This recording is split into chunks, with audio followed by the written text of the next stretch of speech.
Hi, I'm Dustin Abbott, and I'm here today to give you my quick review of the new Canon RF 100-500mm F4.5-7.1L IS USM. This is, of course, Canon's premium telephoto zoom that is in many ways a replacement for the excellent EF mount 100-400mm F4.5-5.6 LIS Mark II, a lens that I reviewed back in 2015 or 2016, and I purchased shortly thereafter because it really is an outstanding lens. And even for the many 100-400 type lens that I've reviewed since, I've never really reviewed one that surpassed this one in its performance. So has Canon managed to do that with the 100-500L? Well, we're going to explore that quickly in our quick review today. If you want the whole story, check out my definitive review instead. But first, a word from our sponsor. Today's episode is brought to you by Phantom Wallet, the minimalist, modern wallet that sets you free from a bulky traditional wallet while also making it easy to access your cards and money when you need them, thanks to their unique fanning mechanism. Visit phantomwallet.com to check out their unique sizes, styles, and finishes that span from aluminum to wood to carbon fiber. You can even customize your wallet with new accessories like a money clip, cash holder, ID display, and even the Chipolo tracking integration if you're the kind of person who loses their wallet. Use code DUSTIN15 for 15% off when you're ready to check out. So basic specs for the lens. This lens is 94 millimeters in diameter, 207.6 millimeters in length, so it's a little bit longer. However, they've managed to make it a little bit lighter at only 1,365 grams. And at the end of the day, one of the great advantages here is this is a very compact package for a lens that covers such a broad telephoto zoom range. And as we're going to see, covers it very, very effectively. Another thing that, of course, goes with any of these L-series lenses like this is that it is a very well-made lens with great weather sealing, at least 15 seal points inside. So a real positive there. I'm going to just kind of give you some of the bullet points of what I found, highlights, and if you want to explore more of those, you can check out that definitive review. So obviously, in terms of pros, we've got an additional 100 millimeters of focal length that really gets you into serious telephoto length. And I will note, to get similar kind of length with the older lens, you would have to add on a 1.4 times teleconverter, which did get you out to about 560 millimeters, but of course it is adding some inconvenience and some weight and some, optical degradation. And while the maximum aperture of only f7.1 at 500 millimeters is not fast, obviously, it is slightly faster than this lens combination when you're putting the 1.4 times on. There is a weight saving, surprisingly, in that the new lens with that extra 100 millimeters of length is actually 1,365 grams versus 1,640 grams for the EF lens. And of course, it gets even heavier if you have to add on an adapter or a teleconverter there. And so obviously a positive thing there. On these Canon RF lenses, we have got the control ring, which does give you some extra functionality in terms of what you can control on the camera itself. One thing I do like, it may seem like a minor thing, but we've actually got a matching lens hood here as opposed to the black lens hood that came with the EF lens that looked like it was borrowed from some other lens. And so kudos to them for just updating the general look and the feel to where it's a more modern feeling lens. I will note also that I felt like the handling was just a little bit better out in the field. And again, it's just that slightly more modern feel to it. I still like my EF 100-400L, but it does feel a little bit more dated by comparison to the more modern lens.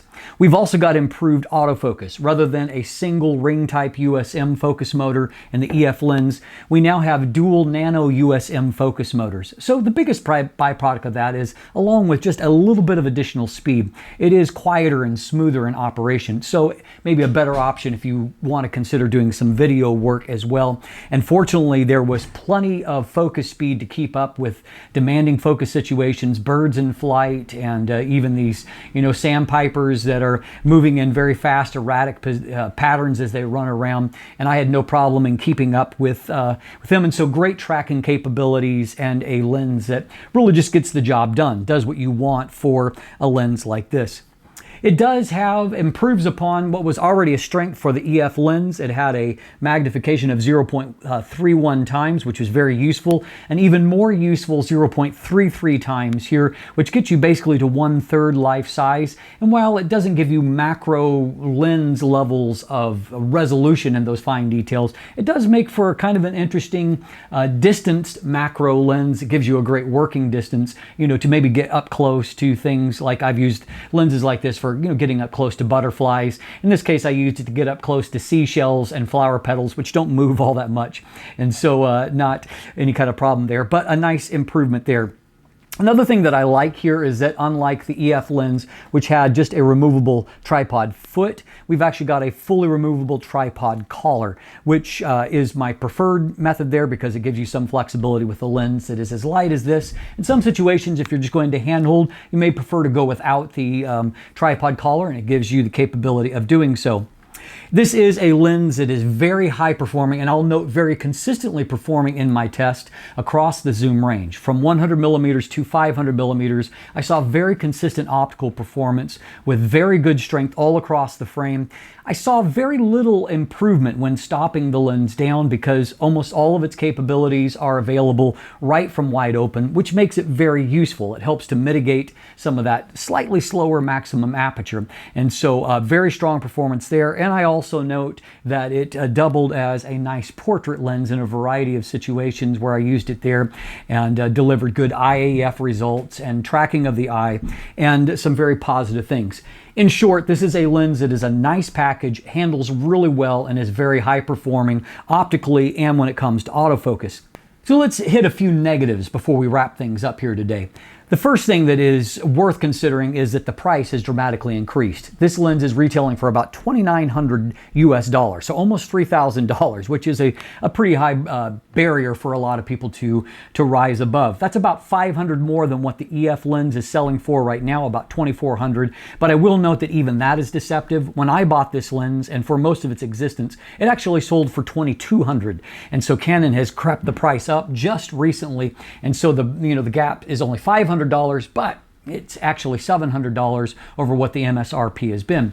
There's also, of course, going to be a lot of used copies of this lens out there that may make that price mark even wider. It obviously has a slower maximum aperture at certain points, and this lens is a little bit brighter throughout most of the zoom range, and so that is a factor there. Another kind of big one for some people is that because of the design of this lens, as you can see with the EF lens, I've got that 1.4 attached and I've got the lens fully retracted. You can't do that on the RF lens. It is only compatible with teleconverters from 300 to 500 millimeters, and you can't go any further back than that because there isn't actually physically room at the back because there's rear elements that slide to occupy the space all the way up to the end.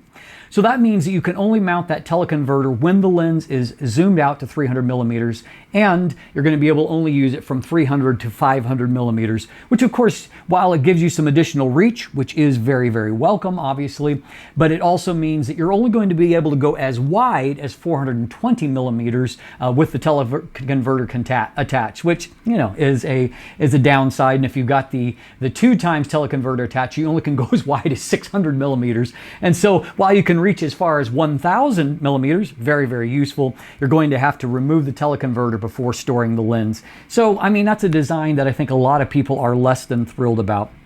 The final thing that is maybe somewhat of a negative is, and it's only a negative because this lens was so good, but if you're looking at that additional pricing and thinking, well, I'm going to get a better optical performance, not really so much. There are a few minor places where, I thought there were some minor advantages for the RF lens, but for the most part, the image quality is very close across the zoom range for each one of these lenses. And so, that means that you're not necessarily getting a huge optical upgrade if you move to this lens.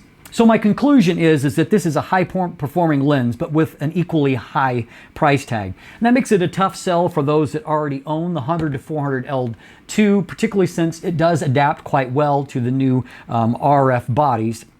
It is great packaging for a lens that reaches 500 millimeters, great optical performance. It is great in its autofocus performance, but you know, that smaller maximum aperture towards the telephoto end is going to limit the lens somewhat in certain lighting situations, particularly when you're trying to get a higher shutter speed in order to stop action.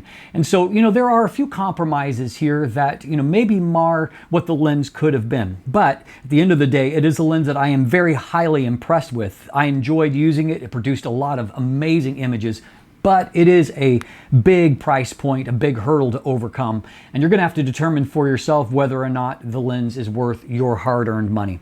I'm Dustin Abbott, and if you look in the description down below, you can find linkage to the text review, also to an image gallery. There are buying links there if you'd like to purchase one for yourself, and of course, linkage to follow myself or Craig on social media, or check out our new channel, Letthelightin TV. You can become a patron, you can purchase channel merchandise, and of course, if you haven't already, please click that subscribe button right here on YouTube. Thanks for watching. Have a great day, and let the light in.